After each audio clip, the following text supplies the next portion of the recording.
Hello students, my name is teacher Sarika Vetkekar.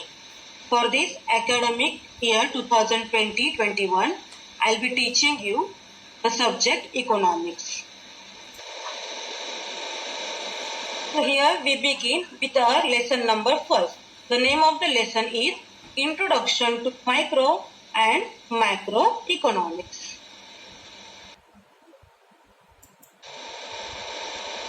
So in this chapter, we are going to study these points. Okay. So first point is the main branches of economics. Second is the introduction of microeconomics. Third point, we are going to have some information about the famous economist. His name is Ragnar Anton Kittel Frisk. Then the meaning of microeconomics. Then the definition of microeconomics, which is given by Maurice Dobb and Professor A.P. Lerner. And then last we are going to study the features of microeconomics. Okay. Micro means what? Large, and micro means what? Small. So here small means what? At the individual level, and micro means what? At the aggregate level. For example, here individual level means what? Here we study only the income of the individual person. Okay, and here we study the income of the all persons who is living in the country. Okay, so this is the difference between the microeconomics and the macroeconomics. So here is one more example. Okay, so here three persons are here. Okay, first is person X, person Y, and person Z. If the income of the X person is 10,000, Y person is 10,000, then Z person is 10,000. Okay, so the income of X person is what? 10,000. So we study the income of X person 10,000 in microeconomics, and we study the income of these three persons. Okay, X, Y, Z. Total is what? 30,000. That we study into the microeconomics. So this is the difference between the microeconomics and the macroeconomics. Same like income, we also study about their expenses, about their savings. Okay, so it is at individual level and it is at what? The national level. Which is the difference between the micro and the macroeconomics. Got it? Start. So here is the detailed explanation of the meaning of the microeconomics. So here is the detailed explanation of the meaning of the microeconomics. So micro means what? The small part of a thing. Micro means what? The small part of a thing which we can see through the microscope. Okay, and microeconomics thus deals with a small part of the national economy. Means what? The consumer, the buyer, the individual, they are what? The parts of the national economy. So individual level, individual customer, individual buyer, individual seller, they are what? Included in the microeconomic. And it studies the economic actions and behavior of individual units such as individual consumer, producer, firm, and the price of a particular commodity or a factor. Okay, the price of a particular commodity means what? How to decide the price of that factor. It depends upon the demand and supply of that product. The prices depends upon the demand and supply of that product. Okay. So here the term microeconomics is defined by two different economists. First is what? The Maurice Dobb, and second is what? The Professor A.P. Lerner. So according to Maurice Dobb, he says what? The microeconomics is the fact microscopic study of the economy. Same with the individual study of the economy. Okay, and according to Professor A.P. Lerner, what he says, he also says the same thing, that looking at the economy through the microscope means what? The study of the individual, study of the household, study of the consumer, study of the individual firm, and study of the organization. It is what? The definitions of the microeconomics as per these two economics. First is what? The Maurice Dobb, and second is what? The Professor A.P. Lerner. Okay.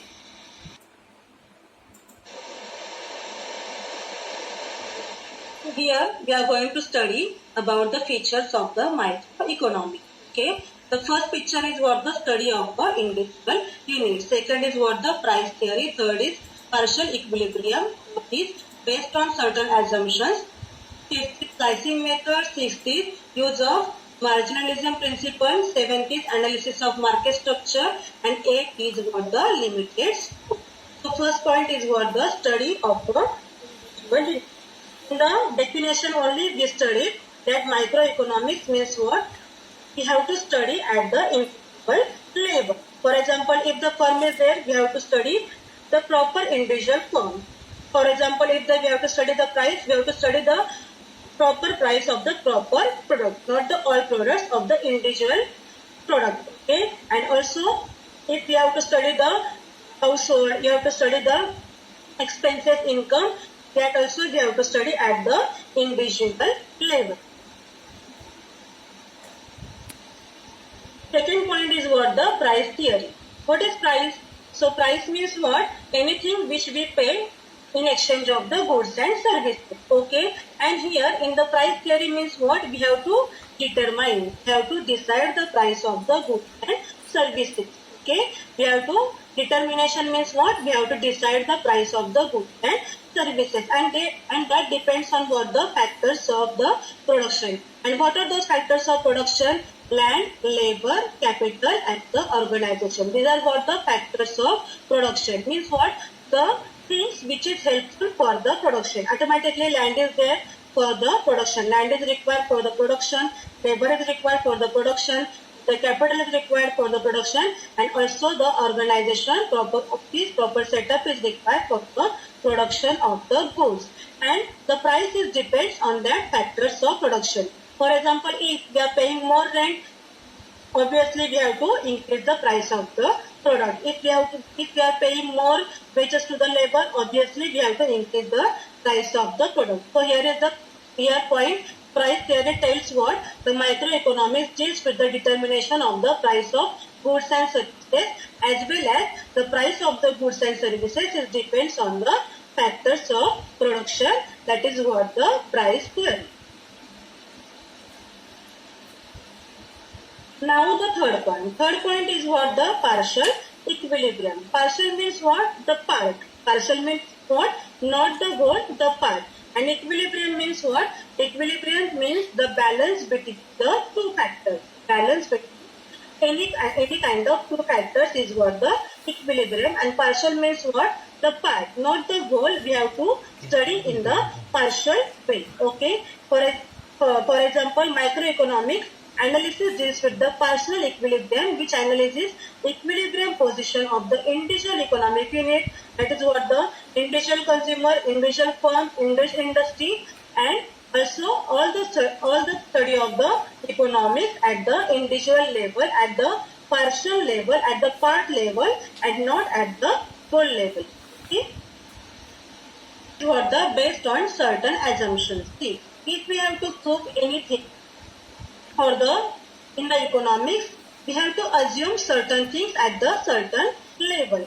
For example, there should be perfect competition, there should be the full capitalism, and there should be fully employed conditions of the economy. Then only these features are possible of this definition of the economics is possible.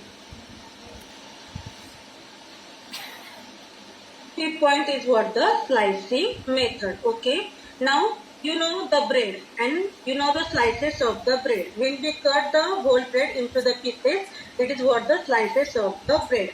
So whole bread is what? The microeconomics, and the slices of that bread is what? The microeconomics. So here microeconomics uses the slicing method. Simply microeconomics is what? The slicing method, and not the whole level. Okay, it splits or divides the whole economy into small individual units and then studies each unit separately in details. First they divide what? The all parts of the individual into the small units, and then they study each of them separately and differently. It is what? The slicing method. Means what? The study of the all individual into what? The slicing method. Okay. First, study of the individual income out of the national income and study of the individual demand out of the aggregate demand. What is aggregate demand? Means for the total demand of the country. And what is national income? The total income of the country. And here in the microeconomics, we study the individual income and the individual demand, not the whole national income and not the whole aggregate demand of the country. The sixth point is what the use of the marginalism principle. So what is marginalism? The word marginalism means what? The change brought in total.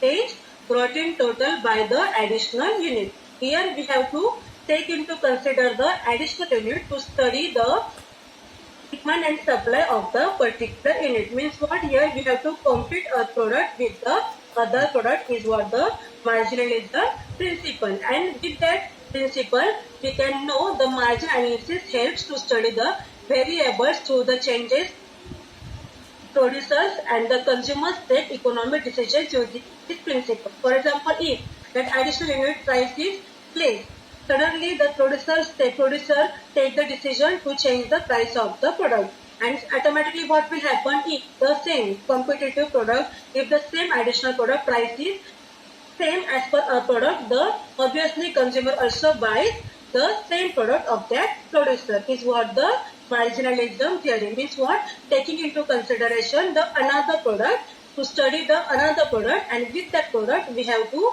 compare a product, how to increase the demand of that particular product is what the use of the marginalism principle. Seventh point is what the analysis of the market structure.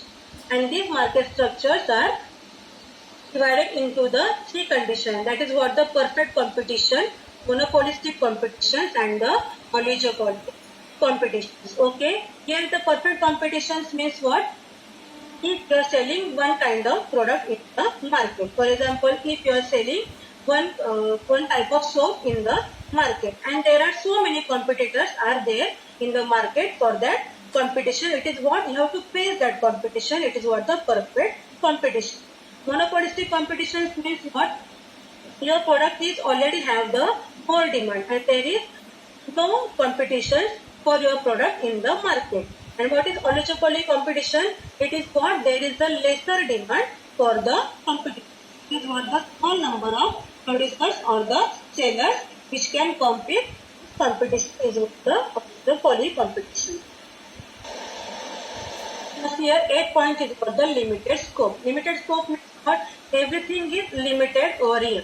For example, if you are studying only about the individual, obviously you can ignore the national level problem. National level problems means which kind of problems? The problems like inflation, deflation, balance of payments, poverty problem, unemployment problems are there, population problems is there, and the economic problems is there. Our country like India is facing these kinds of problems and these are not studied under the study of the microeconomics. So this study of the microeconomics have the limited scope. Okay.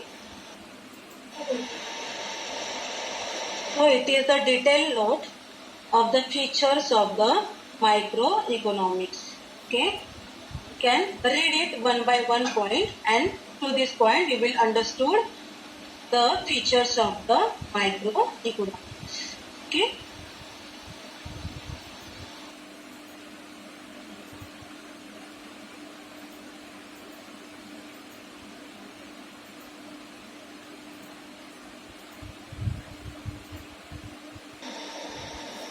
Now students, please note down the new words from this lesson with their meanings. You note down these words with their meanings which has the separate meaning in the economic language.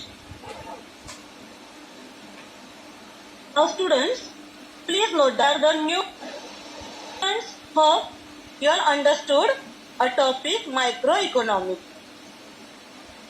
So, if you have any query, please feel free to discuss. Thank you.